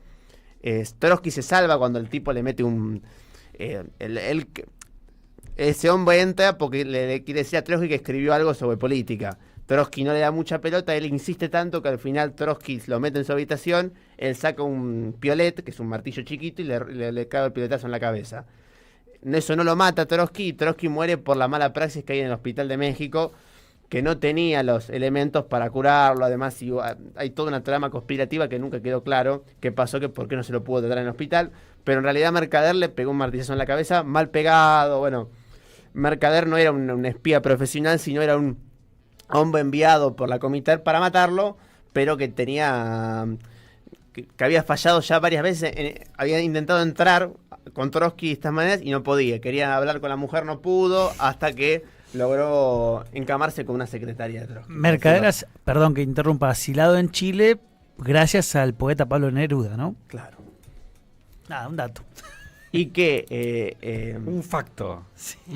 Y que la Unión Soviética, post muerte de Stalin, no lo reconoció. No le dio ni siquiera la pensión por haber sido... anecdóticamente miembro de la KGB. Fue rechazado por la propia URSS después de muerto Stalin, porque la Unión Soviética, con razón, lo que decía Khrushchev, es que el tipo no había sido un héroe de la Unión Soviética, sino un espía, un chivato de mala muerte. No fue ni siquiera recibido por la URSS, quien fue quien le pagó. Pero bueno, eso para contar el accidente de Trotsky. Muestra la relación con las mujeres, también está mal mostrada y demás, pero en el programa que se hizo de Desagravio a Trotsky por el camarada Chipi Castillo, decía, y eso es lo que me interesa discutir, que no es la visión clásica sobre Trotsky que tenía el stalinismo. El stalinismo, cuando hace las películas mudas de la década del 20, década del 30, Trotsky es casi una anécdota en la Revolución Rusa. Se muestra la caída del zarismo, se muestra a Lenin, y en la rosca se muestra a Stalin, a Buyarin, a Kamenev, a Zinoviev, y Trotsky aparece como un hombre sucedáneo que quiere traicionar la revolución o que quiera venderle a Inglaterra, algún poder foráneo, y que es rápidamente sacado por Stalin, que es como una figura endiosada. Pero eso no lo muestra la serie. La serie de Trotsky lo muestra casi como absoluto el protagonista de la Revolución Rusa. O sea, algo que ni los trotskistas, ni las trotskistas, ni la historiografía más cercana al trotskismo alentaba. Lo que pasa es que lo muestra casi como una espía al servicio de los Estados Unidos, o algo que termina de quedar muy claro, para correr a ese imperio zarista glorioso y destruirlo y convertirlo en una especie de estado policial. No me queda claro, sería anti-stalinista la serie, decís vos. Claro, la serie inventa un super protagonismo de Trotsky, pero lo muestra como un psicópata al servicio de poderes foráneos. Claro. Se muestra su judaísmo exacerbado, se muestra como que él quiere destruir la herencia religiosa del pueblo ruso, cosa que Trotsky perjuraba de su destino judío. Él decía que yo soy un judío ateo, rechazaba mucho eso. Entonces es interesante ver cómo la televisión pública rusa que financió ese proyecto quería mostrar un Trotsky que no era cierto. Me parece que, y lo interesante es que Putin rechaza la revolución rusa, recupera el Stalin que vence a Hitler, pero rechaza la revolución rusa porque piensa, como algunos nacionalistas rusos, que eso fue lo que destruyó el imperio. Y me parece que eso está muy presente hoy en día. La contracara sería una película que se hizo 2 años después, que se llama El Almirante, con el mismo actor que hace de Trotsky, que es lo contrario, es la extrema idealización del imperio ruso, que muestra la vida del almirante Kolchak, que es un hombre que se alza contra los bolcheviques y que después es fusilado. Y tiene todo un hombre que siempre está de traje blanco, es un hombre que tiene modales del siglo XIX, que tiene esa cosa, casi una vituperación con la cruz, con la iglesia ortodoxa rusa, con la tradición y demás, y ve como como que los nombra como judíos comunistas vienen a romper este imperio glorioso. Me parece como que... Sí, eso un poco la línea de Dugin, digamos. Claro, me parece que eso lo ha dado por Putin. En el cine norteamericano se han hecho algunas películas también sobre la Revolución Rusa, que también no es esta línea que estoy diciendo. Los yanquis idealizan a Kerenski, que es el gobierno provisional, que es el republicano, sería el Alfonsín ruso, digamos. Oh, siendo muy generoso con Alfonsín. Sí, claro. Digamos cómo terminó Kerenski. Terminó viviendo en Estados Unidos, absolutamente retirado. Cuando fue la invasión alemana a la Unión Soviética, él le mandó una carta a Stalin y le dijo: me ofrezco para lo que usted me necesite. Y que Stalin le contestó: no lo necesito para nada, quédese ahí. Así que Hay algunas cosas que me interesa del cine y la figura de Trotsky y la revolución. Yo recomiendo particularmente la película Octubre de Sergei Eisenstein, en la que Stalin, personalmente, en el laboratorio de edición de Eisenstein, se apersonó, la miró íntegramente y recortó en todos los momentos en que aparecía Trotsky. Esto es un hecho histórico certificado, verificado, que se relata en una película que también les voy a recomendar, haciéndole la segunda a mi amigo Sebastián Izquierdo, que es Chupasangre, una comedia marxista de vampiros, que la pueden ver en Movies, una película espectacular del 2021. Ya el nombre es muy, muy, muy bueno. Es muy bueno. Y la película, ¿en qué se basa? En aquella gran frase de Marx en El Capital, donde describe al capital como un vampiro. Pero es una historia de vampiros, real. ¿Cómo arranca? Bueno, parece que hay un muchacho que hacía de actor de Trotsky, que se tiene que ir de la Unión Soviética porque, claro, arranca a filmar con Eisenstein, que era el número 1 del cine oficial ruso, digamos, ¿no? Uno de los creadores del cine, junto a Siga Bertov en la Rusia revolucionaria. Hace la película, Stalin la recorta toda, y claro, él había actuado de Trotsky. O sea, era básicamente el tipo al que odiaba toda la Unión Soviética oficialmente, y él lo había representado. Por tanto, se termina su carrera y se va del país y cae en la casa de una chica medio burguesa que es vampiro, ¿no? Y además, en paralelo a esto, hay un grupo de marxistas que están leyendo marxismo, discutiéndolo en una especie de playa muy parecida a las películas. Es una excentricidad, pero es graciosa la película. Es espectacular. Me dio ganas de verla. Yo digo, véanla, se van a reír un rato. Aparece Eisenstein, aparece todo lo que es la forma en la que se representó la revolución rusa en el cine de época. Pero es interesante esto porque a mí no me, digamos, acá justo estábamos con un libro de Deleuze que no es muy interesante para discutir en general, pero para discutir el tema, digamos, de cine, es un gran escritor sobre el tema cine. Y tiene esos dos libros en donde analiza la historia del cine desde una perspectiva filosófica y usa categorías propias para pensar, ¿no? Filosófica. Y cuando analiza el cine ruso, él va al cine de Siga Bertov y de Eisenstein y es una comparación en la forma de cómo estaban editadas las películas. Habla del montaje, ¿no? El montaje para pensar esto de las concepciones que tenían de la dialéctica, como uno era dialéctico materialista y el otro profesor de la dialéctica histórica. Entonces, y las diferencias, ¿no? Bertov era el gran rechazado por el Estado ruso. Bertov era el materialista, ¿no? Y es interesante porque es cierto, digamos, estaba en la discusión no solamente en el contenido de lo que hacía, sino en el mismo montaje, digamos, ¿no? El montaje estaba de manifiesto. Espectacular, digamos, en este debate. El hombre de la cámara, peliculón. Fundacional de la historia del cine. No, espectacular. Y acorazado Potemkin también. Y los que puedan ver Octubre, muchos están en YouTube en alta calidad. Sí, se consigue. Acorazado Potemkin, aparte la otra, El hombre de la cámara, era una película corta, yo me la acuerdo, 20 ¿no? minutos debe tener 20. Buenísimo. Y el libro ese de Deleuze, del imagen movimiento, que habla de esto, está buenísimo para las personas interesadas en tener la historia del cine, librazo. Que hay una famosa película que narra hasta la Revolución Rusa, que es de Pudovkin, que es la caída de San Petersburgo, que también es una cosa muy particular, un cine sin protagonistas, donde hay grandes escenas de masas, donde no hay banda sonora, donde la fotografía es hiperrealista, donde se trabaja con actores no conocidos, como una cosa de extremo documental, que después el estalinismo sacó. Inclusive la representación de Iván el Terrible. Cuando se hizo Iván el Terrible, Stalin hizo añadidos al guión para que no se pensara que estaba hablando de él. Entonces se cambió, pidió que se cambiara el physique to role de quien hiciera Iván el Terrible para que nadie pensara que era él, porque era petizo, también tenía las mismas discapacidades que tenía Iván el Terrible. ¿Y Tarkovsky no hizo su propia versión después de Iván el Terrible? A chequear eso, ¿no? Me parece que la sí. que hizo es La infancia de Iván. Pero la infancia de Iván, perdón. Que lejos de ser una película de propaganda, la infancia de Iván. No, sí. Y que el cine americano... Tarkovsky era un caso, ¿no? Perdón, continúa, Seba. No, era un caso porque lo digo en el sentido de que era un tipo que adoraba la religión, era todo lo blasfemo que se podía hacer en la Rusia comunista, sin embargo, lo tenían ahí, hace cine porque sos el mejor, dale, hacé.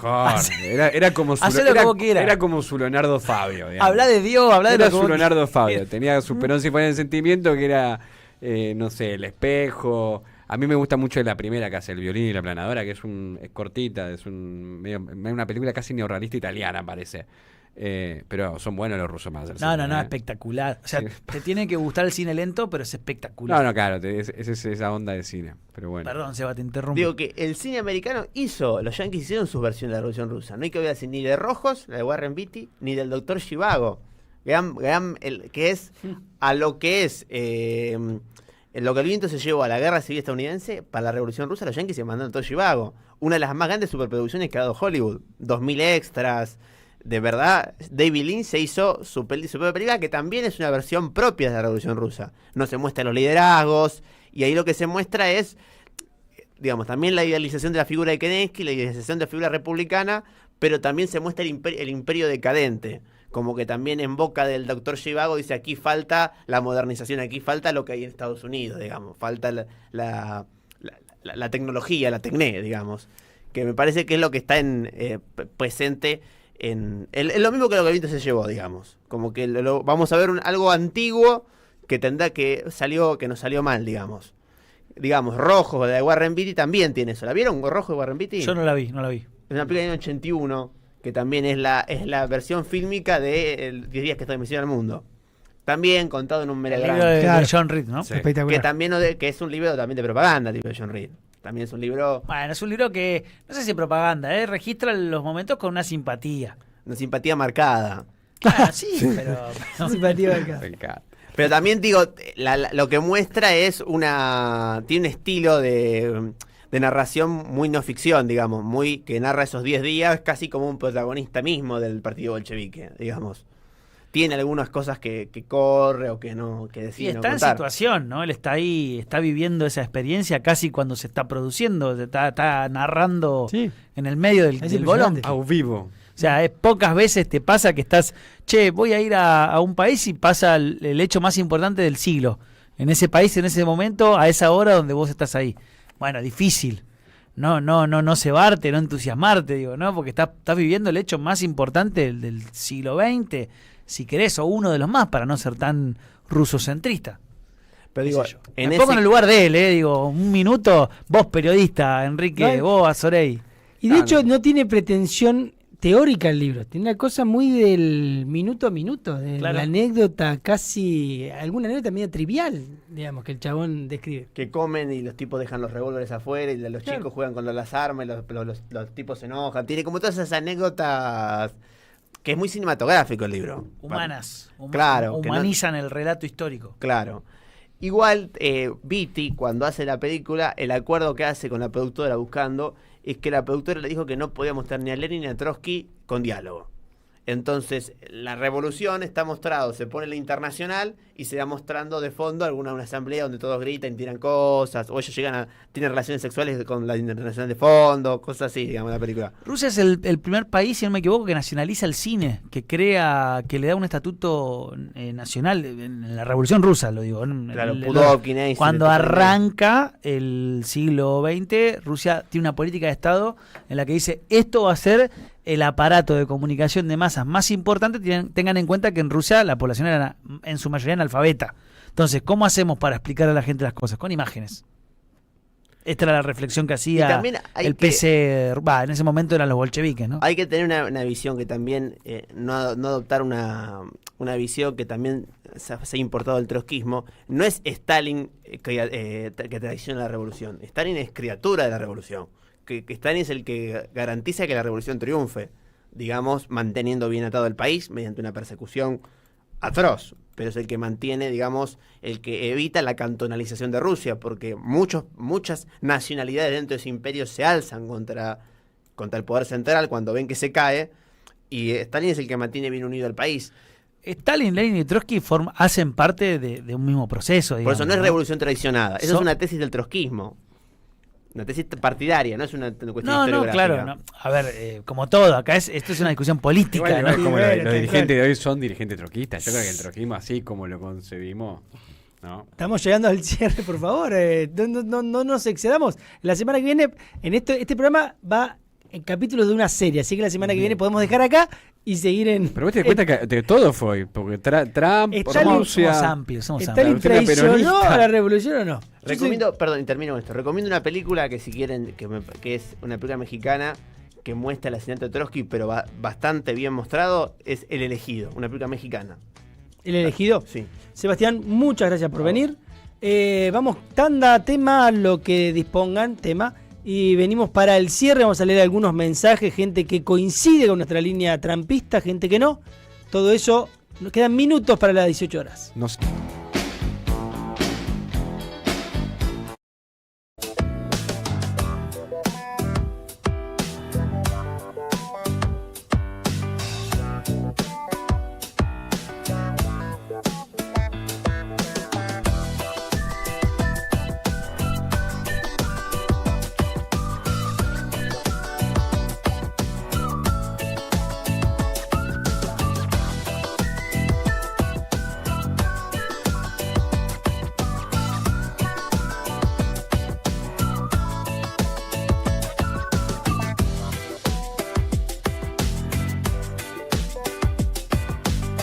Seguí a la Radio de las Madres por YouTube. Activá las notificaciones, dale like y suscríbete a nuestro canal. Somos Radio AM530. Construimos comunidad. Buscamos la verdad siempre.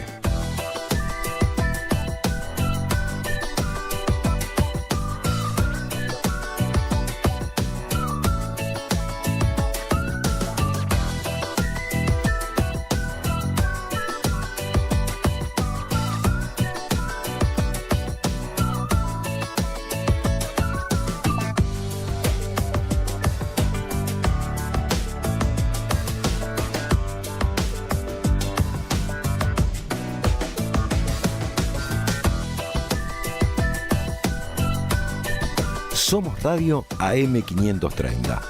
Construimos comunidad. Buscamos la verdad siempre.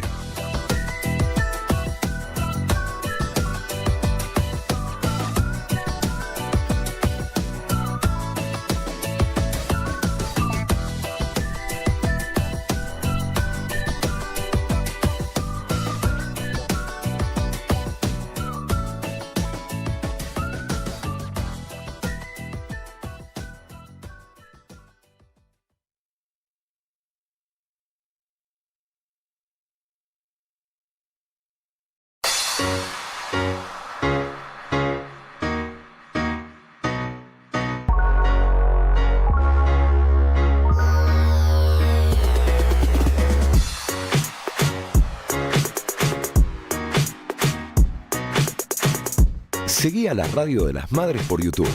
Activá las notificaciones, dale like y suscríbete a nuestro canal. Somos Radio AM530. Construimos comunidad. Buscamos la verdad siempre.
Seguí a la Radio de las Madres por YouTube. Activá las notificaciones, dale like y suscríbete a nuestro canal. Somos Radio AM530. Construimos comunidad. Buscamos la verdad siempre.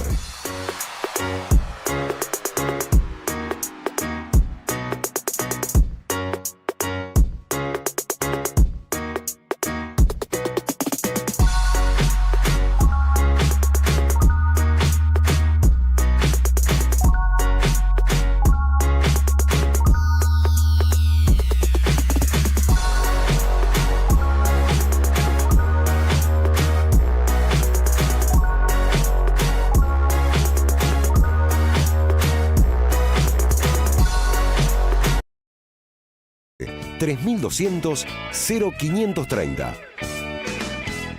Somos Radio. AM530. Tenemos que prevenir el dengue. En la provincia de Buenos Aires la prevención es todo el año. Y ahora también te podés vacunar. Ingresá a gba.gov.ar/dengue y conoce más. Gobierno de la provincia de Buenos Aires. El sabor que te acompaña es Café Bantú. El aroma en la mañana de Café Bantú. Bantú. Daniel Ballester hace El Sonido y la Furia.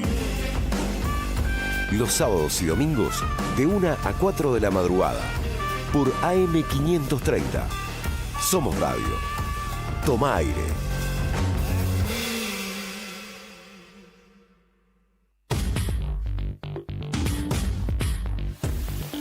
www.elcactus.com.ar. Toda la información de la provincia de Buenos Aires con foco en el oeste. Actualidad, entrevistas, informes especiales y las noticias desde cada barrio. www.elcactus.com.ar. Periodismo regional y autogestivo. Visita, compartí, sumate. Eve de Bonafini, ejemplo de lucha, siempre acá, dándole calor al corazón. Costó mucho mantener la radio, muchísimo, ¿no? Hubo mucho tiempo de mala onda, de pandemia, de que me la querían quitar, de todo, bueno, pero a capa y espada la defendimos y mira, ahora está ocupando un lugar importante porque ha mejorado muchísimo la radio. AM530, somos Radio, somos Eve. Más o menos bien. En AM530 construimos comunidad. Buscamos la verdad siempre. Llegamos al final, los últimos minutos de nuestro programa. Agradecemos mucho a la gente que nos escucha y que participa.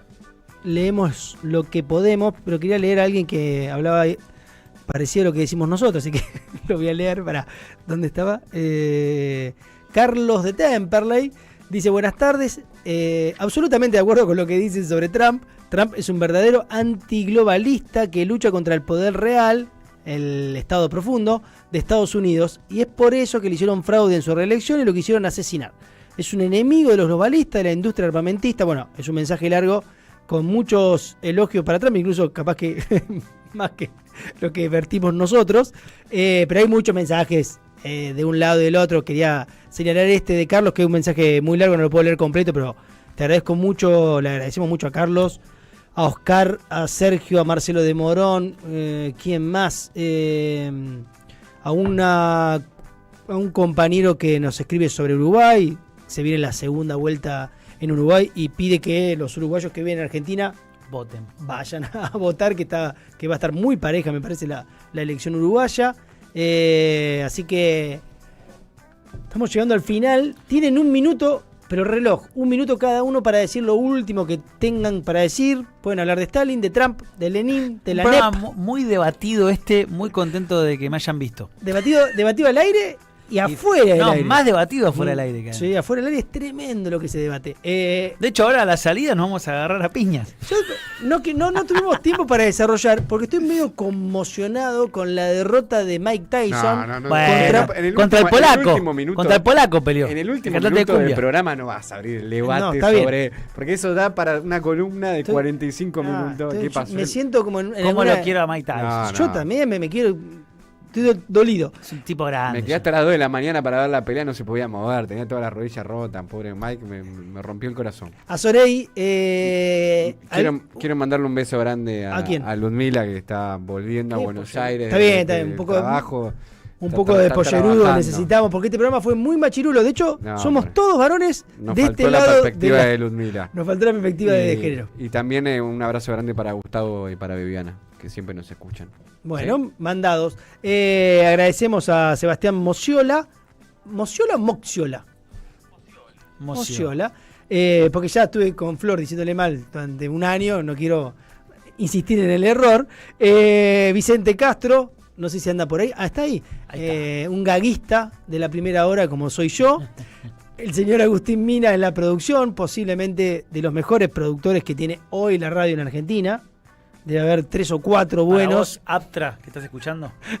Sebastián Izquierdo, te agradecemos. Muchas gracias. ¿Es izquierdo o izquierdo? Ya está, Izquierdo. ya está saldado, no es el defensor de Boca.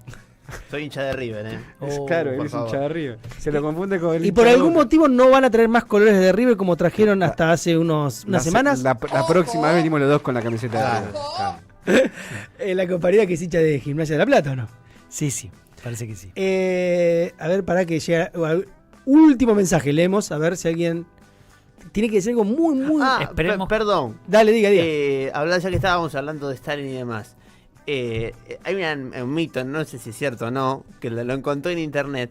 Que cuando Stalin se reunió con el embajador. Porque lo encontré y llevó incluso artículos periodísticos. Pues sí, que cuando Stalin se reunió con el embajador argentino, se charlaron de política, de historia y demás, y al final Stalin le dijo que quería un River Boca en Moscú. Mirá el dato que metés. Tremendo. Que quería jugar un River, que se juega un River Boca en Moscú. Momento streamer. Me asusté, en un momento streamer. pensé que se venía. No, la próxima columna tenés que ponerte y sentarte y averiguar si eso fue verdad y si hubo negociaciones. Escúchame, si se jugó en Madrid, ¿por qué no se podría jugar en Moscú? Cerramos con eso si querés. Porque a Stalin, que le gustaba el fútbol. Eso sí es cierto. A Pepe. Sí. Y lo tenía el arquero ruso, ¿no? Que la araña. Yosif. ¿No? Bueno. Stalin hincha de Boca. Sí, seguro. Tiene todo el perfil. Era de los herederos posibles el más prole, el más negro de barrio. Por eso, nosotros que somos pueblo libre, Perón era gallina. Che, estamos llegando al cierre. Queda un minuto. No fuimos. Ahí viene la musiquita, nos tenemos que ir. Quédense con Diálogo Internacional con Atilio Borón. Nos reencontramos el sábado que viene. Seguramente estará ya Ludmila o no. Nos vemos. Abrazo grande para todas y todos.